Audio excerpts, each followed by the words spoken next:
Salam Muhammad, salam sejahtera kepada semua. Kita teruskan pengenalan tentang tokoh-tokoh ilmuwan Arab. Dan kalau kita perhatikan, kebanyakan ilmuwan Arab itu terdiri daripada bangsa-bangsa bukan Arab yang masuk Islam. Terutamanya dari kalangan bangsa Persia, Faris, ataupun hari ini Iran, Afghanistan, Pakistan, dan kawasan Republik Islam bekas jajahan Uni Soviet.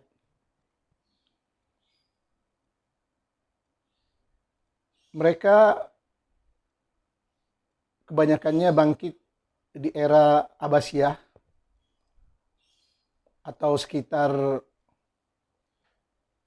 pertengahan abad kedua dan awal abad ketiga Hijriyah, yakni 300 tahun setelah kepergian Baginda SAW. Kenapa kebanyakan ilmuwan, cendekiawan, para sarjana bukan dari bangsa Arab? Sebabnya sangat jelas. Kebanyakan turunan Arab, bangsa Arab, mereka lebih sibuk memperebutkan kedudukan dari khalifah, pemimpin, menteri, perdana menteri, panglima, gubernur, wali kota, dan sebagainya. Kebanyakannya dipegang oleh bangsa Arab, pure Arab. Termasuk mereka yang dekat dengan keluarga raja, keluarga menteri, keluarga orang-orang yang berkedudukan. Jadi dari zaman dahulu lagi, bangsa Arab terkenal dengan bangsa ummi, buta huruf. Tidak menulis, tidak membaca. Tidak membaca, tidak menulis. Mereka lebih suka mengembala kambing, beternak, berpindah dari kawasan ke kawasan yang lain, dari tempat ke tempat yang lain, dari lembah ke lembah yang lain, mencari air dan rumput. Oleh sebab itu, pembangunan tamadun dan juga peradaban tidak berlaku di kalangan bangsa Arab. Yang membangun peradaban, tamadun, kemajuan adalah bangsa-bangsa yang memiliki ilmu pengetahuan yang tinggi, terutamanya para sarjana,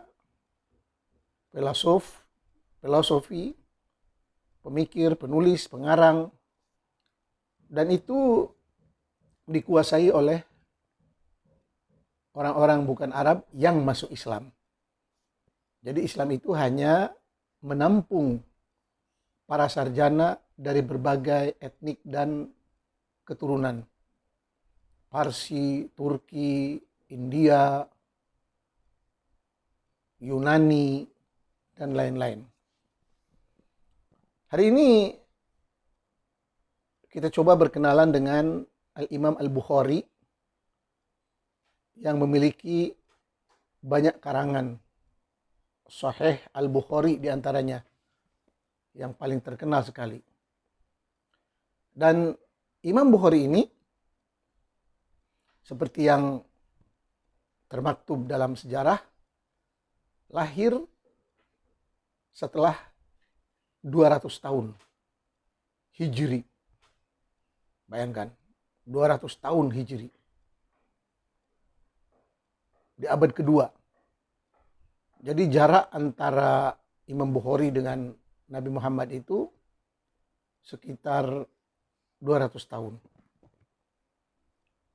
Jarak yang cukup jauh. Tidak usah begitu, Sebagai contoh, saya dengan ayah saya yang baru berjarak sekitar 20 tahun. Kemudian setelah meninggal dan coba saya ingat apa yang berlaku pada ayah saya, pada diri saya, lebih kurang memerlukan waktu 10 tahun lagi.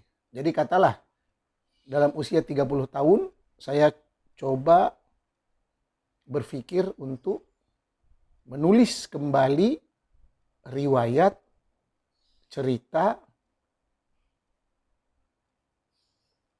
tentang ayah saya. Baru 30 tahun. Sudah banyak yang lupa, tidak ingat. Bahkan saya sendiri tidak tahu kapan ayah lahir, di mana dibesarkan.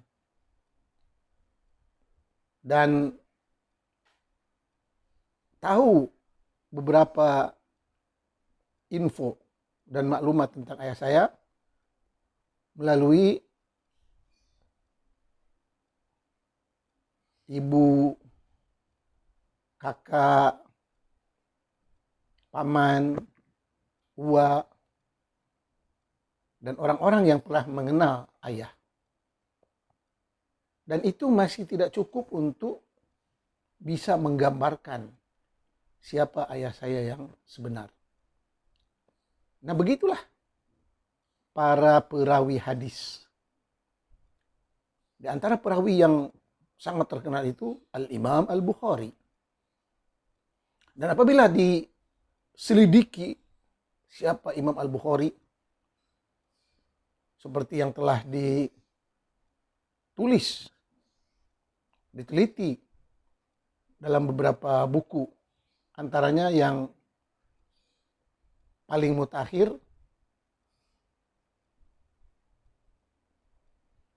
buku yang berjudul Al-Bukhari Nihayat Usturah. Al-Bukhari Nihayat Usturah. Maksudnya cerita Imam Bukhari yang hanya merupakan mitos. Cerita Imam Bukhari yang hanya merupakan mitos. Dikarang oleh seorang sarjana bernama Rashid Ilal. Rashid Ilal. Beliau telah mengumpulkan berbagai pendapat, kajian, jurnal, buku-buku, interview, dan sebagainya. Di antara kajian yang sangat-sangat intensif, penting, dan sangat mendasar. Banyak juga kajian-kajian yang lain. Tapi Imam Bukhari dilihat dari kacamata cendekiawan modern dengan berbagai mitos tentang Al-Bukhari. Jadi setelah diselidiki, didapati bahwa Imam Bukhari itu satu, bukan bangsa Arab. Dia bangsa Bukhara, Samarkand. Lebih dekat ke bangsa Mongol. Tidak bisa bahasa Arab. Seorang yang buta, tidak melihat.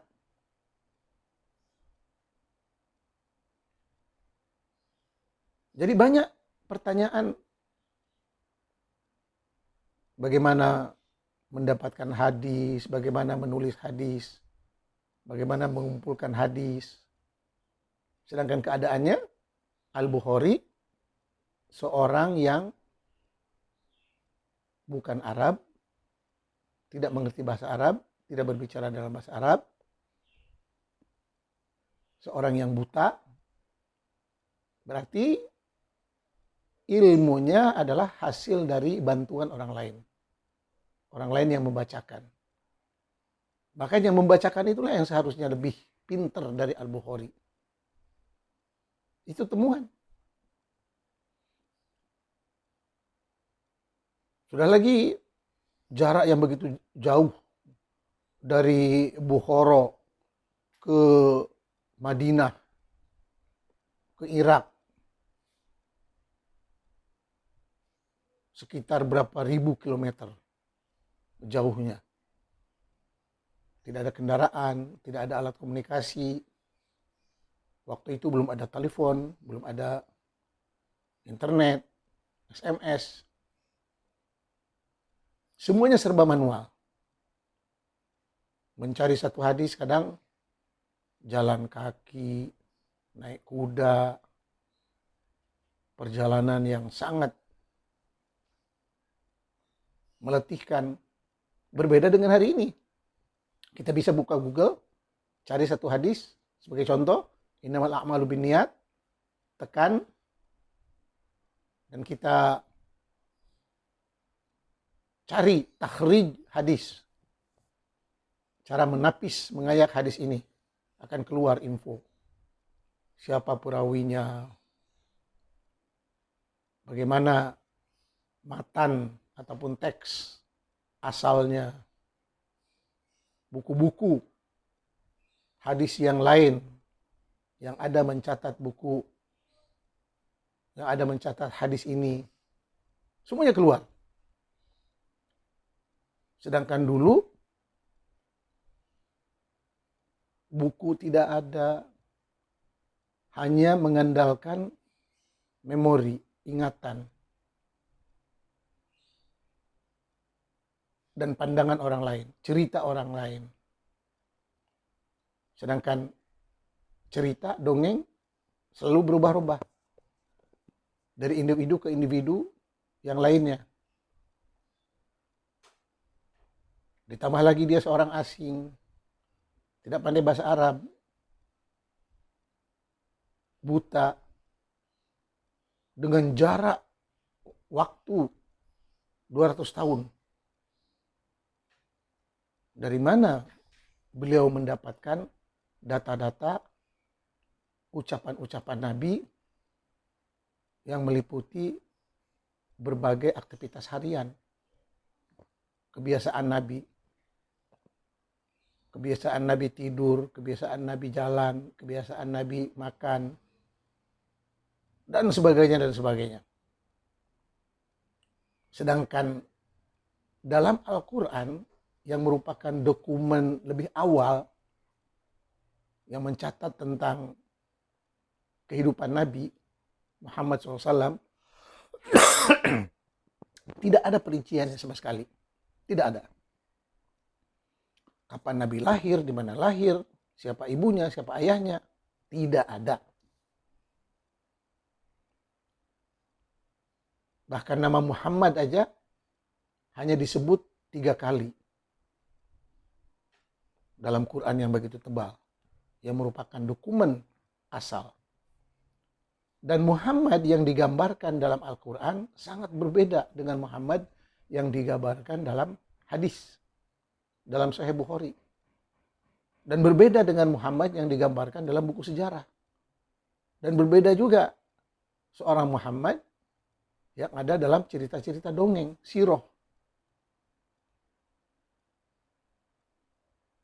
Bahkan Quran yang merupakan dokumen paling awal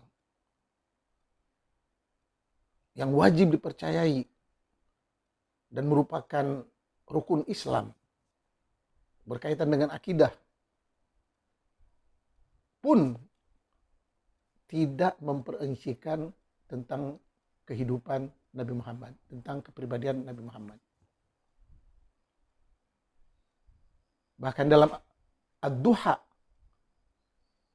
hanya di mention sekilat, hanya disentuh serba singkat dalam ayat alam yajidka yatimau fa'awa wa wajadaka dhallan fahada wa wajadaka ailan fa'aghna. Itu saja. Alam yajidka yatimau fa'awa. Bukankah aku jumpai engkau Muhammad dalam keadaan yatim, kemudian ada orang yang memeliharamu. Yatim, tidak dikenal siapa ayah, siapa ibu. Yatim. Sehingga baginda dijuluki sebagai Laqit Bani Syaibah. Laqit Bani Syaibah, anak pungut Bani Syaibah. Bukan cucunya. Yang anehnya dalam sirah dipanggil itu kakeknya, dia cucunya. Di Quran tidak disebut. Dan Quran lah merupakan dokumen yang paling asli, kuat, otentik. Alam yajidka yatiman fa'awa. Wa wajadaka dhallan fahada. Dulu kamu sesat. Kemudian mendapat petunjuk. Wa wajadaka a'ilan fa'aghna. Kami jumpai kamu dalam keadaan miskin, melarat. Kemudian menjadi kaya. Setelah kawin dengan Khadijah, seorang wanita konglomerat. Bahkan dari awal surah Ad-Duha pun tidak disebut nama Muhammad itu. Wad-duha walladzi saja ma wadda'aka rabbuka wa ma qala walal akhiratu khairu alam yajidka yatiman fa'awa. Tidak ada nama Muhammad. Nama Ahmad pun tidak ada. Dan kalau Muhammad, Muhammad. Tidak boleh. Muhammad jadi Ahmad, Ahmad jadi Muhammad. Mesti jelas. Adalah tidak pantas bagi dokumen buku agama yang merupakan agama terakhir dan yang paling sahih menggunakan nama yang berbeda-beda. Tidak boleh. Mesti satu nama. Kalau Muhammad, Muhammad terus.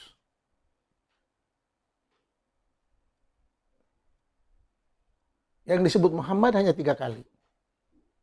Tapi yang lainnya itu ya ayuhan nabiyyu, ya ayuhan rasulu, ya ayuhan nabiyyu, ya ayuhan rasulu, wahai nabi, wahai rasul. Sedangkan nabi banyak, rasul banyak. Dan kita tidak tahu nabi dan rasul di situ untuk siapa. Itu contoh dalam Quran. Jadi Quran yang merupakan dokumen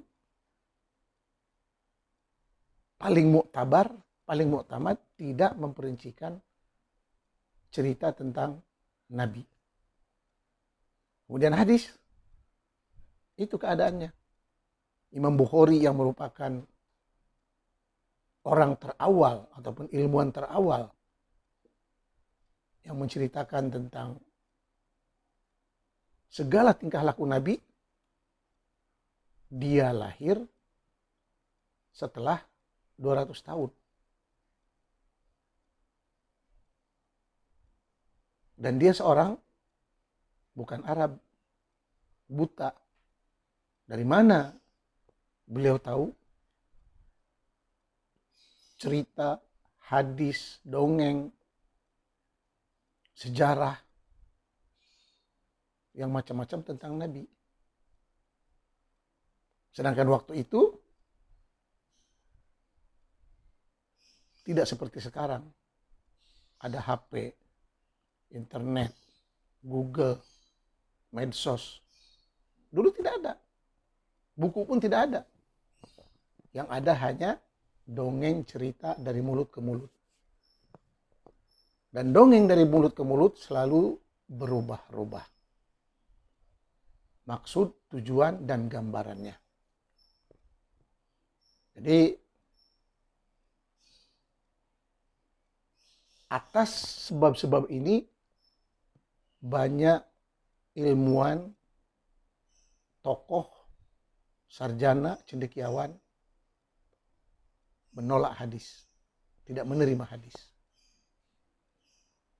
Bahkan Quran pun yang sudah diakui sebagai kitabullah, firman Tuhan,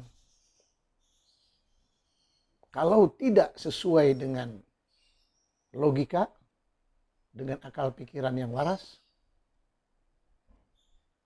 para cendekiawan, para ulama yang bijaksana tidak menerima ayat-ayat tersebut. Bayangkan.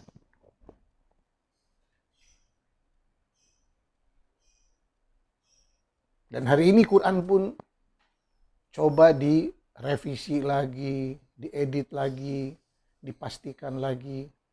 Tiap-tiap ayat adakah diriwayatkan seperti dalam ilmu hadis dengan perawi-perawi yang jelas, dengan pendongeng-pendongeng yang jelas. Sebab setelah diselidiki, setelah dikaji dengan detail, banyak perawi-perawi abal-abal. Namanya ada, tapi setelah dicari individu tersebut, kebanyakannya majhul, tidak dikenal. Tidak dikenal. Ini yang dibangga-banggakan, katanya nahnu umat isnad. Kamilah umat yang memiliki sanad. Tapi sanadnya setelah dikaji, diteliti, banyak perawi tidak wujud. Perawi abal-abal. Nama perawi rekaan. Hanya untuk menyambung cerita. Tapi setelah disimak dari sudut usia, tempo, waktu, banyak yang tidak jelas. Baik perawi Quran maupun perawi hadis. Nah inilah tentang Al-Bukhari. Kemudian buku Al-Bukhari yang katanya sahih, paling benar, paling sah,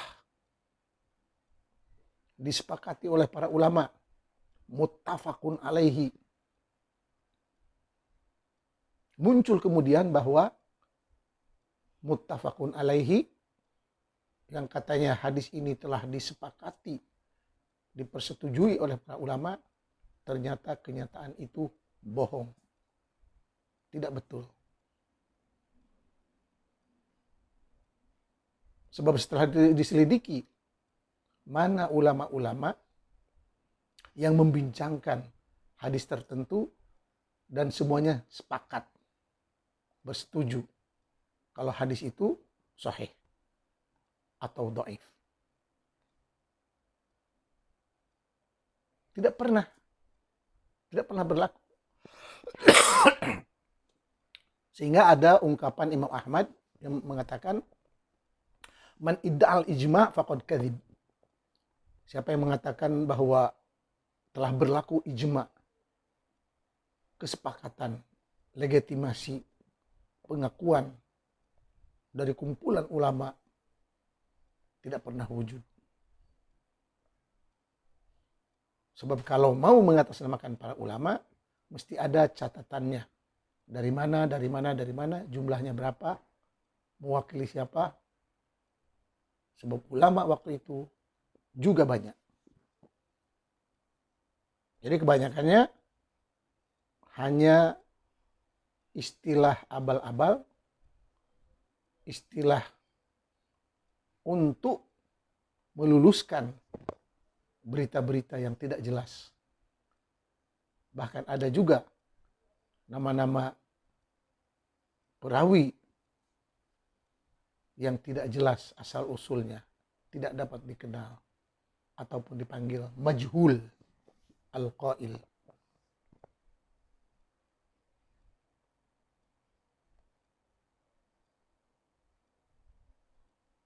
Jadi Sahih Bukhari menjelang dicetak, para ulama, para pengkaji mendapati ada sekitar 14 ataupun 12 bentuk Sahih Al-Bukhari. Ada sekitar 13 hingga ke 14 naskah tentang Sahih Al-Bukhari.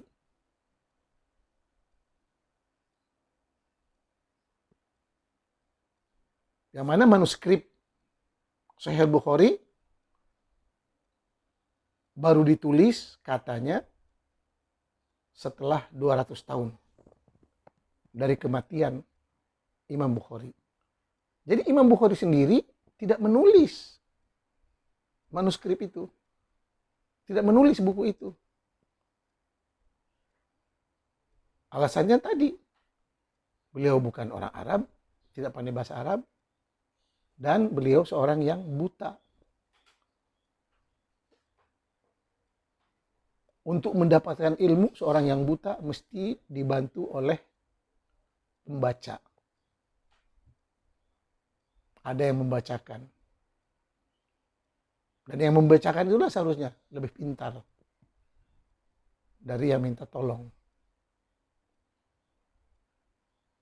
Kemudian beliau tidak menulis.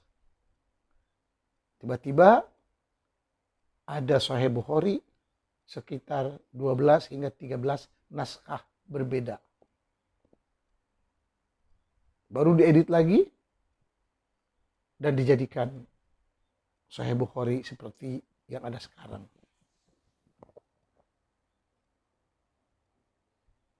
Dan manuskrip aslinya yang tulisan tangan sebelum ada percetakan itu tidak dapat dikesan, tidak dapat diketahui di mana dia.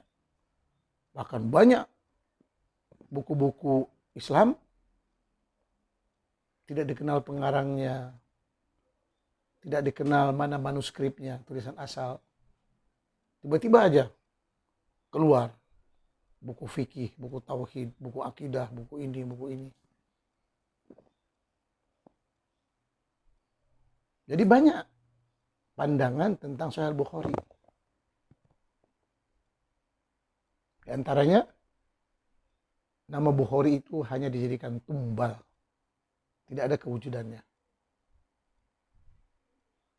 Dan kalau ada pun, sangat mustahil untuk beliau tahu tentang cerita Nabi. Sebab jarak waktu yang hampir 200 tahun terpisah. Kita sendiri baru terpisah 50 tahun dengan kakek kita. Dan minta bercerita tentang seluk-beluk kakek kita. Tidak mungkin kita bisa menggambarkan. Sebab ingatan sudah banyak yang lupa. Tidak tercatat. Ini 200 tahun. Kemudian 200 tahun lagi baru ditemukan kitab Sahih Bukhari yang berjumlah antara 12 hingga 14.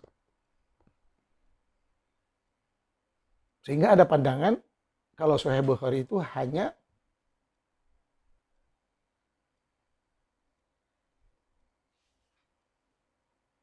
meminjam nama, meminjam ketokohan. Tapi orangnya tidak wujud. Dan yang mengerjakan perhimpunan pengumpulan hadis ini ada pihak-pihak tertentu dengan mengatasnamakan Sahih Bukhari.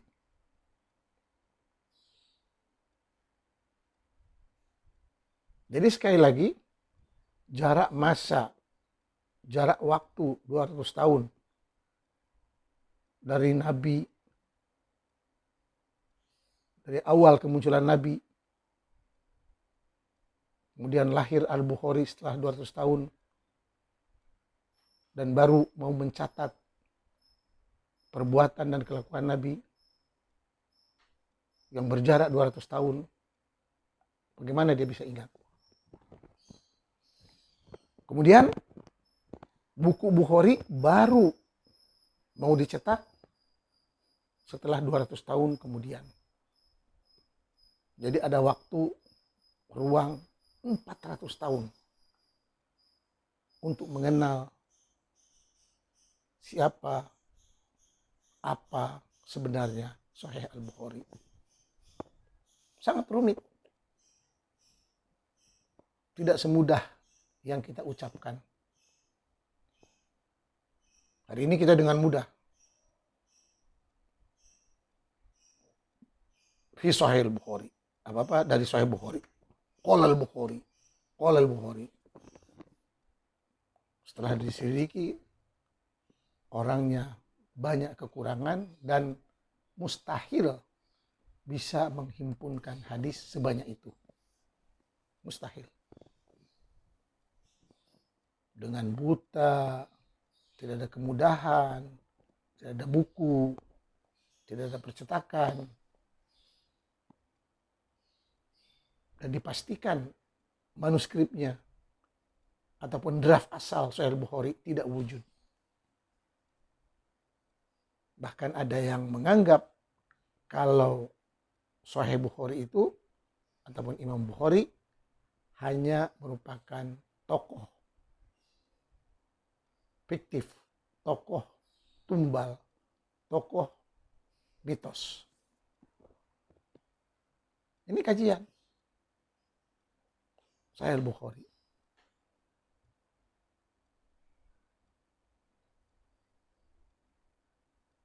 Kemudian banyak gambaran-gambaran tentang Nabi Muhammad yang ada dalam Sahih Bukhari itu lebih mirip kepada kepribadian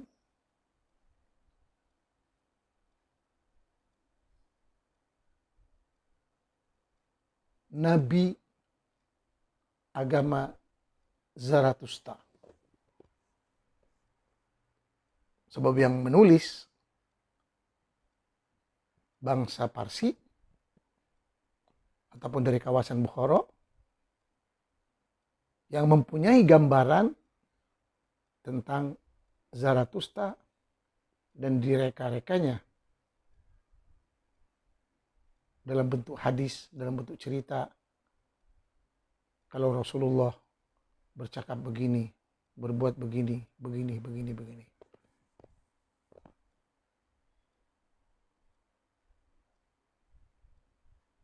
Sebab gambaran tentang Nabi itu sendiri tidak ada yang jelas.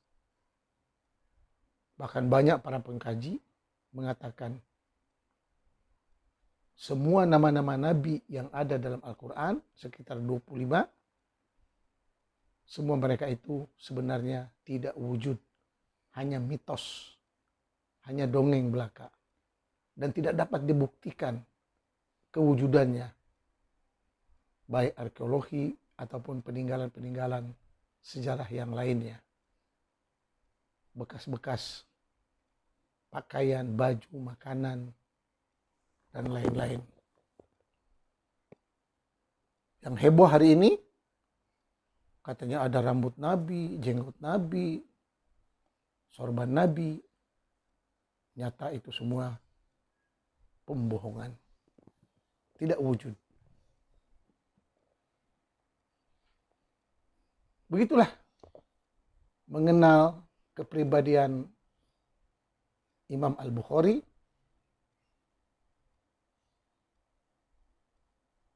yang lebih cenderung tergambar sebagai tokoh mitos, legenda, dan hampir tidak jelas dan tidak wujud. Tidak ada keberadaan Al-Imam Al-Bukhari.